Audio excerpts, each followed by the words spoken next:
Boa noite, pessoal. Obrigado por mais uma presença de vocês. E aqui estamos com mais uma disciplina, iniciando ela hoje, né? A conhecida, creio eu que seja a última disciplina de vocês, não tenho toda tal certeza, mas pelo que eu vi no cronograma de vocês, essa é uma das últimas disciplinas para vocês, tá certo? Espero que seja, tá bom? Então espero que seja um bom conhecimento, certo? Uma boa orientação e qualquer dúvida me procure também, tá ok? Então, o nome da disciplina para vocês, pessoal, é Técnicas Radiológicas de Exames de Urgência e Fora do Setor, tá certo? Então, a gente vai ver um pouco sobre as técnicas radiológicas, né, e de exame fora de urgência, né, de forma de urgência, fora do setor, né, através de, através de questão de rastreio convencional, portátil, móvel, né, e tudo isso, certo? Só que inicialmente a gente vai ver a diferença, né? O que é urgência, o que realmente é urgência e emergência, qual a diferença, não é isso? E um termo também muito usado também é a questão da hemodinâmica, não é isso? Como é que é utilizado e para que é utilizado, ok? Então, hoje vamos ver atendimento na radiologia, né? Isso, a urgência e emergência. Então, mais uma vez, obrigado por você estar presente e assistir esse vídeo, ok? Então, pessoal, primeiro para vocês, eu posso dar uma receita do sucesso de vocês, né? Então, para vocês terem sucesso, vocês têm que ser autoconfiante, né? Tem que ter muita confiança para vocês próprios. Então, vocês têm que ver como esse gatinho olha no espelho e se vê um leão. Então, cada dia que vocês acordar, você tem que dizer, eu sou capaz e eu vou conseguir. Que você chegará nos seus sonhos, tá certo? Realizar todos os seus sonhos.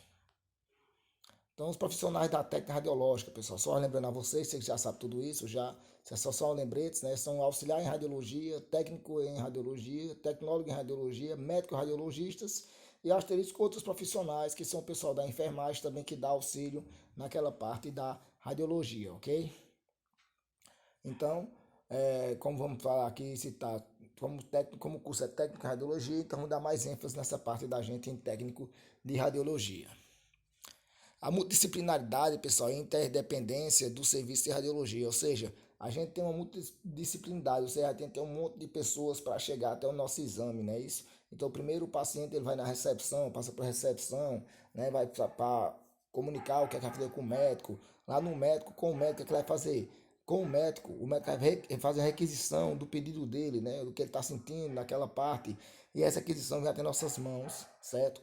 Que podendo ser usados com meio de contraste ou sem contraste, né? Caso tenha um meio de contraste endovenoso, então a gente vai ter que chamar um auxiliar, né, de enfermagem ou técnico de enfermagem para fazer a administração. Sabemos que isso não é do nosso patamar, isso não é de nossa categoria fazer esse tipo de, de, de administração, né? Não pode administrar essa questão desse medicação, né? Ou esse meio de contraste, ok?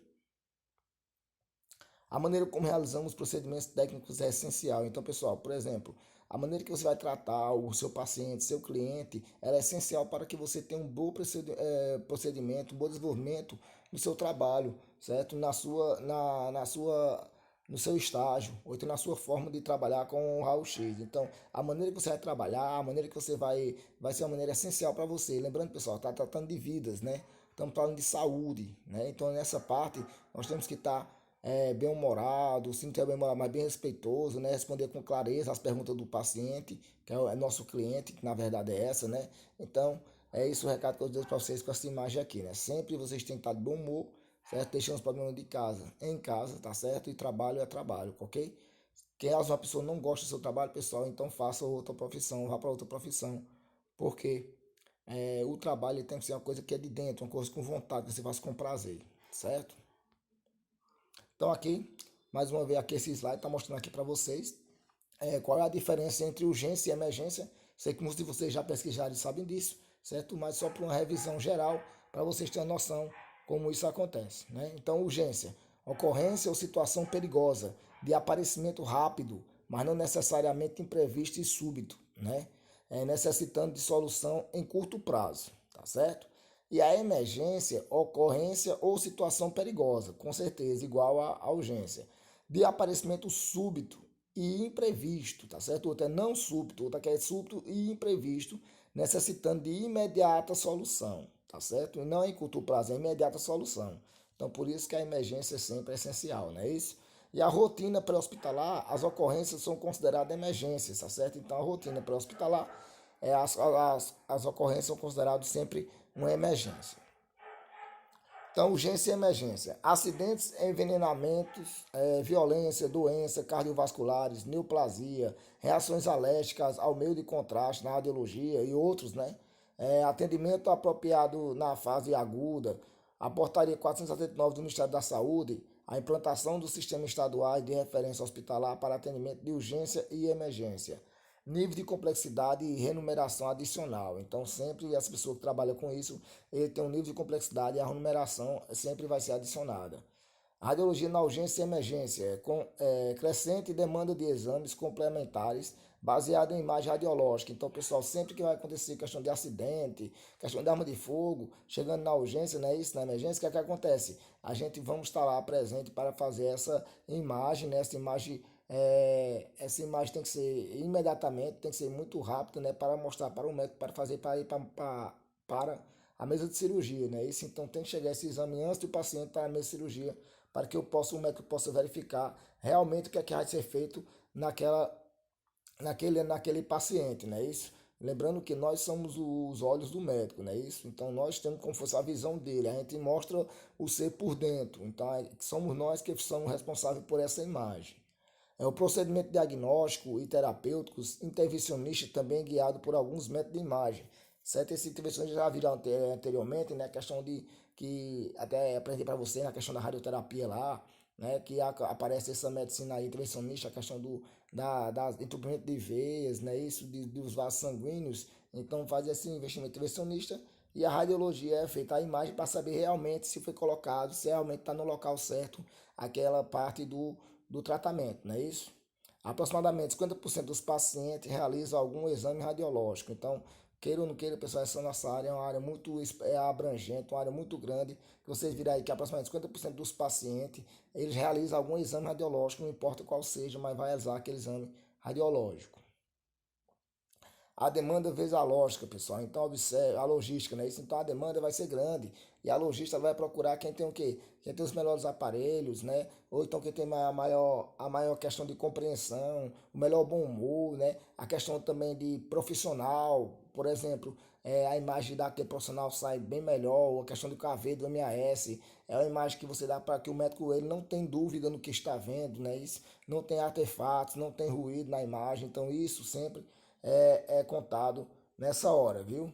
A radiologia convencional, a TC, né, a hemodinâmica e o RM, né? Isso, então sempre tem nessa parte aí, sempre os pacientes vão procurar nessa parte de imagem aí, né? Isso ou convencional, racha convencional, a tomografia computadorizada, né? A hemodinâmica, vamos ver um pouquinho dela agora, e a ressonância magnética, que sempre vai aparecer nessa questão de algumas lesões com músculos ou tendões, ou até mesmo com a questão de essas partes moles do organismo, não é isso?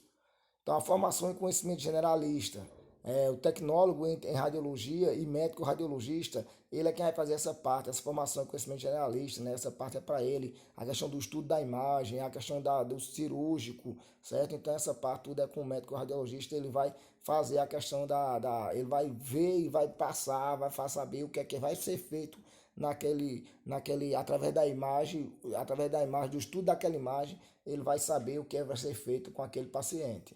Situações, né, inusitadas e desafiadoras. Então, sempre, pessoal, sempre você pensa que estudou tudo, mas sempre vem algum posicionamento ou vem alguma situação inusitada, ou seja, uma situação que você nunca viu nem falar, mas pela primeira vez acontece com você naquela parte ali no estágio, ou então no seu primeiro dia de trabalho.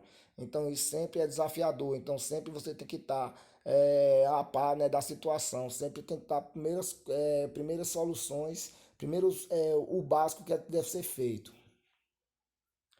Aí vem a dúvida, né? Como posso ser feito isso? A gente sempre vem, pessoal, essa dúvida pra gente, que vai pro estágio preocupado, né? Se realmente está aprendendo, se realmente está sabendo alguma coisa. Então você mesmo é quem tem que ter essa dúvida.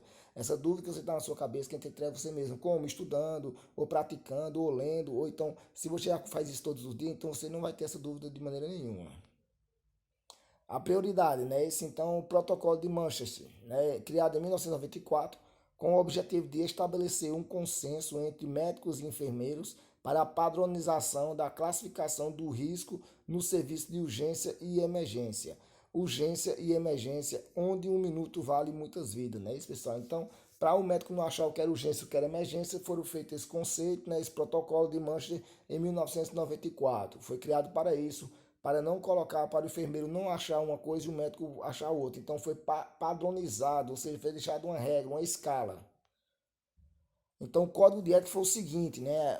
O tecnólogo, técnico e auxiliar de radiologia, no desempenho de suas atividades profissionais, deve respeitar integralmente a dignidade do cliente, que é o paciente, destinatário de seus serviços, sem restrição de raça, nacionalidade, sexo, idade, partido político, classe social e religião, pessoal. Então, isso aqui é o código de ética da gente, não é isso? Então não podemos nunca passar por esse código aqui, né? Isso, então sempre temos que seguir ao pé da letra, né? Isso não vai vir complicações, sempre vai vir complicações e agora vai quebrar do lado mais fraco, viu, pessoal?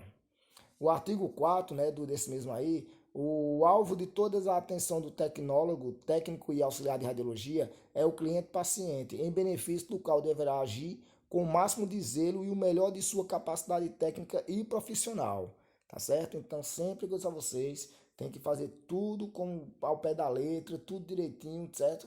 Porque sempre a corda vai quebrar do lado mais fraco. E eu tenho certeza que vocês não desejam que a corda quebre do seu lado.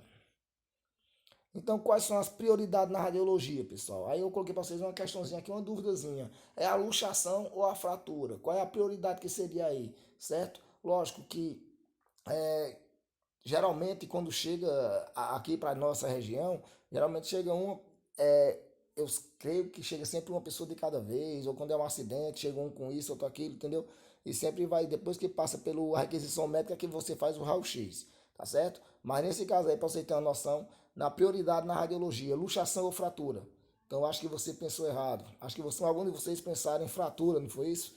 Vocês se enganaram. A luxação sempre é uma urgência maior do que uma fratura, certo? A dor só irá melhorar quando esta articulação for colocada em sua posição atual. O ato que só deve ser realizado por médicos, sob pena de piorar a lesão. Então, pessoal, lembre sempre disso. Se você tiver com, você vai pegar algum, eu peguei um técnico, certo? Que esse técnico no meu estágio teve uma luxação no tornozelo de um rapaz.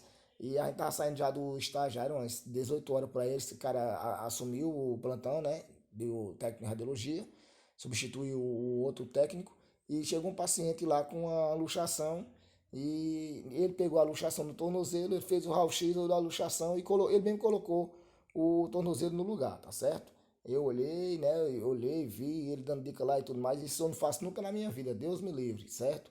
Porque é uma ocasião que pode acontecer de você colocar no lugar errado, você não ter aquela prática normal, certo? E de repente aí você vai pegar você vai sofrer um perder o seu cargo por questão administrativa, né? Isso você vai ter e vai sofrer na justiça também, caso entre na justiça aquela coisa tudo, o hospital pode lhe demitir, ou a clínica, tudo isso. Então não mexa na área da medicina, certo? Na área médica é médico, na área do técnico de radiologia é o técnico de radiologia, tá certo?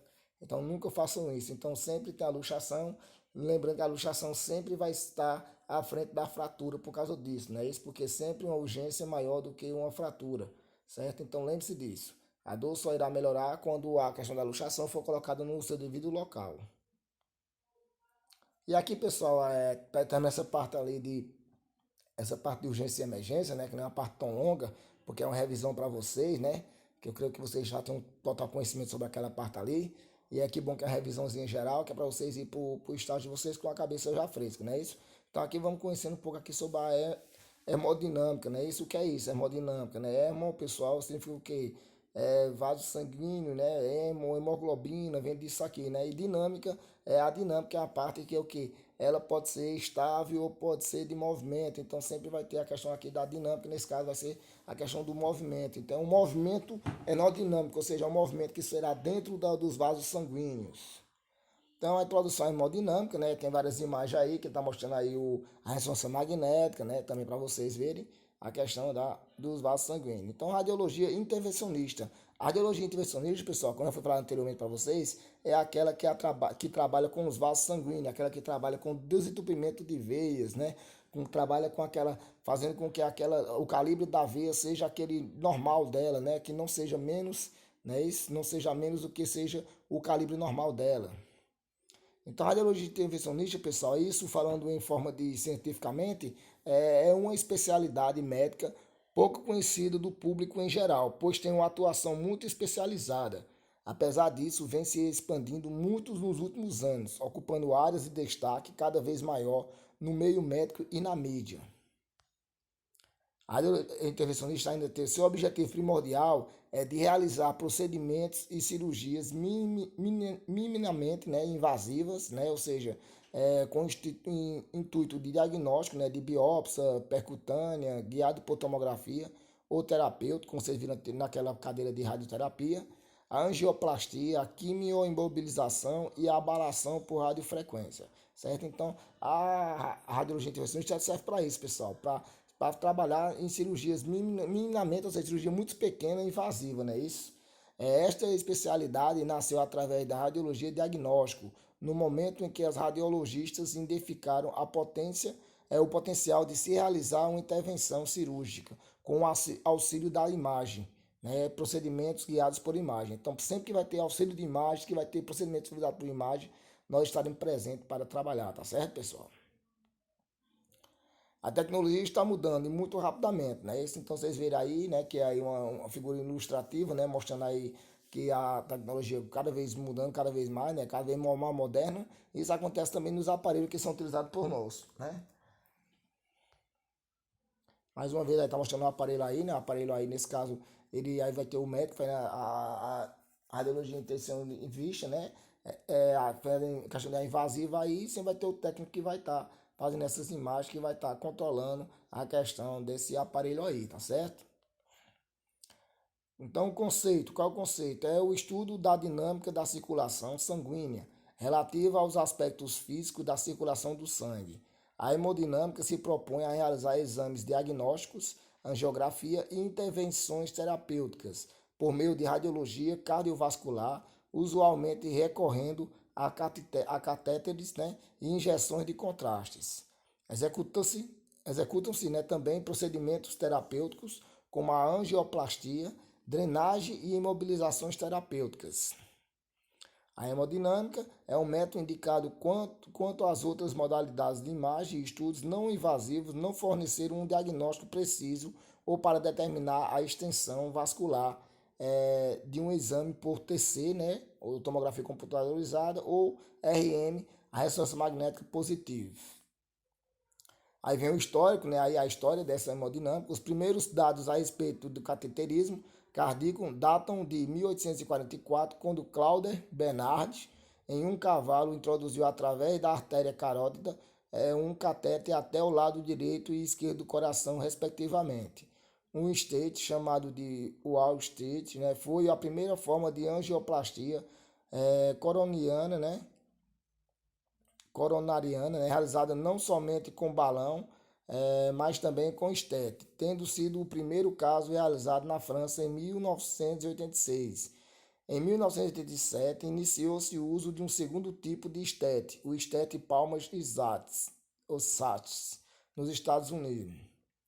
Então, o que é hemodinâmica depois disso aqui? O que é o conceito que tem, né? Então, a hemodinâmica se propõe a realizar exame diagnóstico de intervenções terapêuticas por meio de radiologia cardiovascular, usualmente recorrendo a catéteres, né, e injeções de contrastes. Executam-se também procedimentos terapêuticos como angioplastia, drenagem e imobilizações terapêuticas, certo?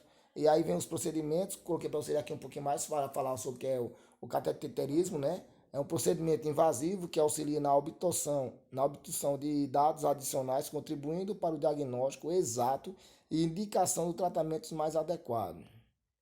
Aí, mais uma vez, trata-se de um método que se pulsiona, né, ou disseca uma veia ou artéria periférica e se introduz um tubo fino e flexível chamado de catéter, né, até os grandes vasos e o coração, cujo fim é analisar dados fisiológicos, funcionais e anatômicos. Então, angioplastia, né, procedimento invasivo para tratamento de doenças arteriais. Trata-se de insuflamento temporário com catéter, balão no interior do vaso para corrigir um estreitamento de um vaso. Isso nós vimos, pessoal, lá na radioterapia já, que eu até puxei para vocês um pouco mais, não foi? Então, pessoal, eu quero que você diga a você o seguinte, né? Que essa parte da gente aqui, professor, e a técnica de exame, porque assim, antes de a gente introduzir, pessoal, antes de a gente iniciar essa parte propriamente dita do exame fora do setor, a gente tem que saber o que é isso, né? O que é urgência, o que é emergência, tá certo? Então, por isso que eu trouxe para vocês aqui a questão da hemodinâmica também, certo? Porque essa parte está lá no conteúdo do programa de vocês, sendo a primeira etapa dessa disciplina, ok? Então, pessoal, a quantidade de slide aí está suficiente para que vocês possam ter uma boa orientação, não muito cansativo, né? A quantidade de slide, nem a quantidade de aula, o tempo da aula, para que vocês, com um tempozinho livre, vocês possam assistir e se orientar um pouco mais, um pouco melhor sobre essa aula, né? Sabendo que a cada 2 aulas, pessoal, nós faremos o que? A aula pelo Google Meet, tá certo? Então, a cada 2 aulas, cada semana a gente faz uma outra semana uma aula pelo Google Meet, ok? Então, espero que vocês tenham uma boa noite, que todos estejam bem, tá certo? E agradeço mais uma vez pela presença de todos vocês, ok? Um abraço a todos e até a próxima aula.